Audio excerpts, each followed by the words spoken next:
All right, let's get him in. Let's get Jason Gregor on our screen, our longtime buddy from TSN Edmonton. And Gregor, looking resplendent as usual. You know, our fans, our viewers really like the way you dress. Who dresses you? Buddy, I dress myself. I do have a partnership, though, with Mr. Dirks. Had it for many years.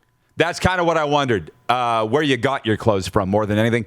And Jason, I'll just say you convinced me our last chat that Tom Wilson didn't necessarily give Panarin a DDT. They did kind of wrestle to the ice. So I'm listening to you, okay? And That's good, buddy. And I'm listening today about what you have to say about the Edmonton Oilers. Pretty hot week up there, huh? Well, you know what? That's one of the strangest series I've seen where a team can get swept and they outshoot them, they outchance them. They got the better goaltender in Winnipeg. There's no question about it. I think Winnipeg has better finishing depth than Edmonton. And really what happened to the Oilers in that series, Rod, especially the two games in Winnipeg, they completely beat themselves. They're up 4-1 in game 3. They dominated for 51 minutes, and then they completely soil the sheets. Josh Archibald takes a penalty that usually he would never take. Josh Archibald's not a dirty player. Like, you know, he doesn't have a Tom Wilson reputation of being someone who is out there running around with his head cut off. But he decided in a 4-1 game in the playoffs that now was the time he was going to get even with Logan Stanley. And it cost the Oilers. And then they couldn't stop the bleeding. That's one mistake. And then they made more mistakes. And then, you know what, you look at Ethan Bear, whose puck moving is his best asset. And in game 4, he threw up a pizza. Late in the game, they tie it. They go to overtime. Then McDavid has a turnover in the offensive zone. The Oilers get caught in the long change. Series over. And, you know, the playoffs are ruthless, Rod. The best team doesn't always win. Not saying the Oilers are the best team, but we've seen it year after year. You've got to show up. And a lot of times it comes down to which team isn't going to make the key mistake. And I felt Edmonton played well for long stretches, but then when they made a big mistake, it ended up in the back of their net. And the Jets didn't gift the Oilers the goals that Edmonton gifted them. There's the synopsis of a series right there. But you mentioned Ethan Bear. Can we please talk about him because he's a favorite son of this province from Ochapowace First Nation. He is a very bright young man. He's a very good young man. He's put up with a lot this week. What's your take? Have you addressed that at all, the racist threats that he's had to deal with? You know what? It's unfortunate, but it's not unexpected. People on social media, a small percentage, and I think we always have to be reminded here. I would say the vast majority of people are good. They can have a heated debate, disagree with someone without have to resorting to name calling or insults, right? And then, of course, you go even lower in the gutter for racial stuff. And yes, I would love to see it because I didn't see the actual comments. I'm sure the gutless people deleted him or something since, but I'm going to guess they didn't have the real name on it, right? It wasn't like, Rod Pedersen or Jason Gregor or Steve McQueen were out there with their real name. They just hide behind anonymity. It's the big. I hate social media for the anonymity part of it. I've decided I don't respond to people who have some fake name that isn't theirs. I just don't do it anymore. It's because they don't deserve my respect. If you can't stand behind what your opinion is and you have to hide behind it, I don't have any respect for you. So I think it's a small minority of people, but they get a lot of attention. And so, I applaud Ethan Bear for standing up for himself, but he stands up for all Indigenous people and, people of color, anybody who's a minority who is getting, the brunt of prejudicial or racist comments. And you know what? I think it's a small minority, but we're not going to totally eliminate it, hopefully, but more people stand up. And I'd like to have a conversation with this person to say, what makes you think that that's right? Like, why do you think you could be upset that a team lost? And if you want to say, hey, Ethan Bear, terrible giveaway, trust me, he's not learning anything from you. He already knows it was a terrible giveaway. So why do you have to make it about his race or his skin color or anything else? Like I'd like to have a conversation with these people to try to educate. As would I. And when you say you don't respond to them, I don't even read it anymore. And my life is a lot better for it. Now, before we move on to other things, it was a pretty positive message coming out of the Oilers the day after with the news conferences there in terms of where this team is going. Nobody wants out, Jason, from what I could see. So what do you think is the direction of this hockey club moving forward? Well, hey, we talk about, ridiculous comments, Rod. I'll say this, where do the stories emulate? Oh, McDavid's going to get tired and he's going to ask to leave. They emanate out of Vancouver and Toronto. It's ridiculous. Why? Because McDavid in 6 years hasn't won a Stanley Cup? Yeah, newsflash, that's the norm, okay? It's hard to win a cup. He's made the playoffs 3 years. Yeah, they've only won one playoff round. Guess what? Washington won a cup. Have they won a playoff round since? What about the Blues? Like, playoffs are hard, man, and the Oilers got to be better, no question about it. And, this is the summer of Ken, to make a Seinfeld connection. It's the summer of Ken Holland. This summer sets up a lot of the future for the Edmonton Oilers. They've got cap space, not like endless amounts that you can just make stupid signings, but you've got to make smart, astute signings.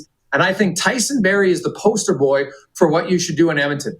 We all know they don't have legit left wingers in Edmonton to play with Draisaitl and McDavid. Because make no sense, the Oilers are better when those two guys separate and they're on their own lines. You can put them together the odd shift. You can put them together on the power play. But if you want to go deep in the playoffs, they need to be your 1 and 2 center. No question. So get some better proven top 6 forwards. And that's what Ken Holland's got to do. Like, there should be left wingers out there in free agency. A guy like Thomas Tatar, who I don't think is going to command a long-term deal, but this guy can score. Over 3 years, from 18 to 20, he had the 50 most points at 5-on-5, Rod, because that's what's crucial.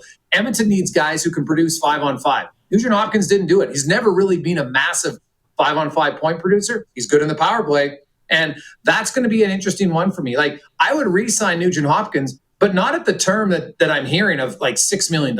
I'm sorry. It's not a $6 million player because he doesn't produce at 5-on-5. So can you find the right numbers in Edmonton? But it's all on Ken Holland. He's got 25 years experience as a GM. He's got to show it what it is this year. Actions speak louder than words, and I'll be waiting to see what they do for free agents and potential trades. You covered it all there. I was going to ask you about Nuge and where that fits in. I knew that you would know far better than I.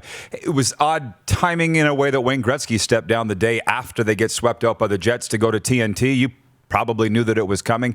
I didn't. But optically, it didn't look great, right? Like, Wayne's leaving the Oilers. What about that management structure and stuff? Yeah, well, Wayne, you got to remember, Wayne was in... Wayne had hey, we have the best player of all time. We want him in our franchise, right? That's kind of his role, right? He was the vice president chair, vice chair, I guess was his proper term, right? So I think Wayne Gretzky was there more so not to make hockey decisions. It wasn't like he was in Ken Holland's ear. It was like, I'll say this, for any young player, when you get to kibitz and shoot the breeze with Wayne Gretzky, that's a good thing, right? He didn't hang around, like, obviously the last few years because of COVID, he wasn't around the room a ton, but he would make stops every now and then. And he's not the guy, like Gretzky, as great as he was, he's probably the one guy that players should ask, like, how did you see this? How did you see that, right? Like, he raves about the young players and the speed of the game and all that, but thinking the game is where Wayne was on a different level than any player I've ever seen. So, I don't know if guys are going to be able to think the game like Wayne ever, but losing him, I don't think it really will impact the organization, other than the fact, it was always nice if in free agency, Wayne Gretzky calls you up and says, hey, Tyson Bear, it's Wayne Gretzky. How you doing? You know what? I think Edmonton's a really good place. Like, that doesn't automatically sway someone's opinion, but I think it does matter, Rod, that, you can have the greatest offensive player, the greatest player I've ever seen play in the game, who dominated like no one else at his level at that time.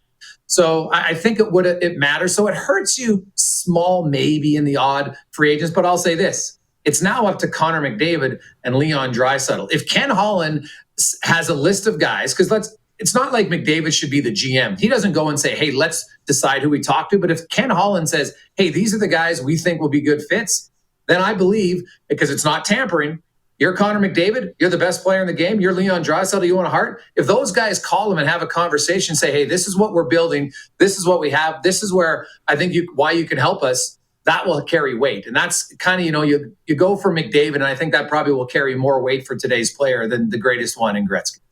Jason, you're covering it all very well. Let me just ask you this. Any thoughts on a Stanley Cup final matchup? I had thought of Vegas Islanders. It could still happen.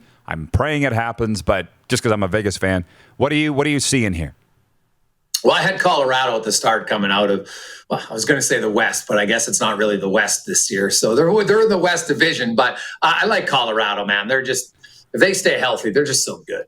And the other side, the other teams is kind of wide open now. Carolina, I really like Boston. Ever since they acquired Taylor Hall, their top two lines are legit, and Tuukka Rask is playing lights out. So I think I had Carolina and Colorado. to start. So I'll stick with it. But I don't feel overly comfortable about Carolina because they got to face the Bolts now. And that's going to be a pretty tough test for them if they get by Nashville. Hey, you watched Taylor Hall for a long time in blue and orange. Do you think he's never going to be the guy? I don't think you can make him a captain, but in the role that he's in, is that what he should be aspiring to for the rest of his career, do you think? I think Taylor Hall will go down as one of the biggest false narratives I've ever heard. And now, admit it, I know Taylor Hall probably on a closer level than a lot of people. Did Taylor Hall make a few mistakes when he was a young 19, 20-year-old kid in Edmonton? Off the ice? Sure. But on the ice, Taylor Hall was balls out all the time, right? He was on crap teams. He was top 10 in scoring. All you got to do is look at his possession numbers his entire career. They've always been very good. And, he goes into Boston where the funny thing is Taylor Hall never wanted to be the guy. It doesn't bother him. Like the ridiculous narrative was, him and McDavid can't work together. Are you joking? Hall was loving it when McDavid was here because he didn't have to be the guy anymore. And the thing is, Hall's actually really good to talk to the media. So it's not like he doesn't like the media. He actually really likes it. And he likes being in a hockey market. Like he eats, sleeps, breathes hockey. And he had some tough times, but I don't care who you are. You're not carrying Arizona to the playoffs, right? Deep, they won around. You're not carrying New Jersey anywhere. He was the Hart Trophy winner, got him to the playoffs. They had done nothing before. Arizona hadn't been in the playoffs in 7 years. So he goes to Boston now. You have a legit top-line player on your second line.